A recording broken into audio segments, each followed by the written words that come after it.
PowerPoint presentation this week, I am actually going to do something interactive. So I've got some people in the audience that are going to help me with some questions, and I will give you the answers. So Joshua. Jennifer, what makes you different than every other realtor in the Tampa area? Good question, thank you. A couple things. One is I do come from a law enforcement background. I did 27 and a half years as a special agent with Homeland Security. So I have tons of experience with working with people, you know, tense situations, negotiations, that sort of thing. So that's kind of my background. I also think of my real estate transactions not as transactions, as building relationships. One of my goals with all of my clients is just to keep in constant contact with them. And one thing that I've recently implemented is something that's called the Raving Fans Club. And how you get into my Raving Fans Club is you send me one referral, even if it doesn't result in any sort of transaction closing, you're in my club, which means that you get quarterly gifts and you get invitation to 2 client events that I do every year. One is pictures with, I rent out a studio with a professional photographer. We do pictures, you get 4 scenes, you can use it for social media cards, that sort of thing. And you also get the quarterly gifts and an invite to another client event that I'm working on, details to be discovered. Hunter's actually already in my Raving Fans Club. Not only has he closed business with me, he's also sent me 2 great referrals. So always looking to build my referral business. Chelsea's also in my Raving Fans Club. So if you guys are looking to, you know, get into this club, I'd be happy to have it. Just have to send me 1 referral, whether it ends in a transaction or not.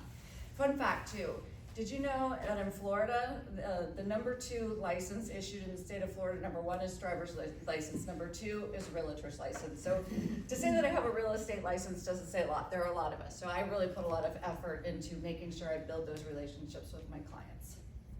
Okay, Elizabeth, did you have a question? Sure.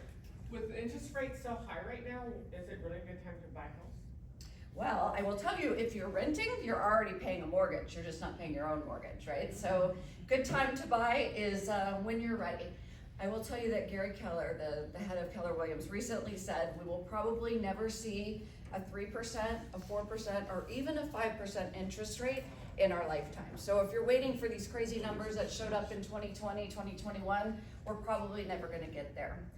Today's rates are, Madison could probably tell me more exactly, but between 6.5% and 7%. But if rates drop for some reason, if for whatever reason some miracle happens and we drop to 4%, guess what's gonna happen to the market? Everyone that's been sitting on the sidelines for the last 2 to 3 years hoping that these rates drop are gonna get back in the market. What's that gonna do? It's gonna drive the demand up, it's gonna drive the prices up, and we're gonna be back in a situation like we were in 2022, where people are saying, I don't need an appraisal, I don't need an inspection, I can pay with cash, you know. So I tell people, listen, if you need to move. Your life is gonna dictate whether or not it's a good time for you to buy real estate. And that's why I always say, with the diamonds, divorce, the death, the downsizing, and the diapers, that's often a good time to move. So something to keep in mind. If you're holding off for interest rates, Elizabeth, that's probably not a great strategy. Mary. Jennifer, so what if someone I know is looking to move out of state? Could you still help? Yes, absolutely. That's a great question. And I think that's one that a lot of people don't understand. So, you know, I'm in this BNI Connections group, but I'm also in a worldwide realtors BNI group. So we meet twice a year. I went to Las Vegas in February, and we're going to San Antonio in August. So I've got realtors everywhere. And what that does for me is not only does it give me the opportunity to provide service to, you know, I think you have a coworker whose son is moving from Atlanta. You know, I know these people.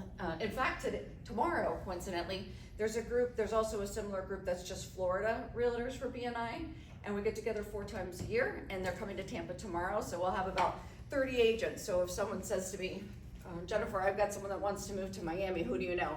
Oh, you're gonna wanna talk to Jose, you know? So I build those relationships so that when you guys ask me for the referrals, I can send it to someone I trust. The other thing is, when I do something like that, I take a 25% referral fee. So it's not all out of the goodness of my heart.